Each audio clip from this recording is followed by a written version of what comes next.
Un saluto a tutti gli amici di Go On Italia e oggi di Go On FVG. Siamo a Casarsa della Delizia, dentro questa stanza abbiamo una ventina di nonni digitali. Alcuni di loro sono stati formati e gli è stato spiegato come trasmettere ad altri anziani l'uso del computer, l'uso di internet, l'uso delle tecnologie. La loro è la fascia più lontana da questa rivoluzione digitale che sta investendo tutti noi, però anche loro hanno diritto di riuscire a padroneggiare gli strumenti per le esigenze che hanno e per soddisfare i loro desideri e i loro bisogni primari.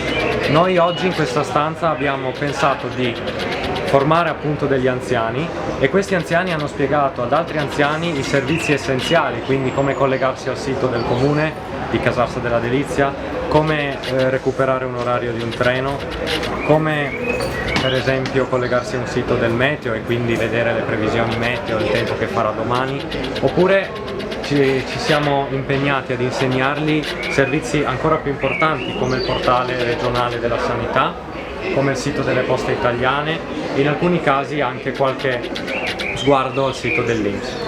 L'obiettivo è farli innanzitutto perdere la paura che hanno nei confronti di questo strumento e di queste tecnologie e poi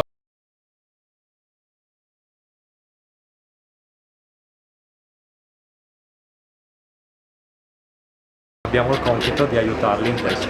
Quindi benvengano Go On Italia e Go On FVG come questi e ognuno può fare la differenza e mettere a disposizione le proprie capacità. A presto e alla prossima avventura!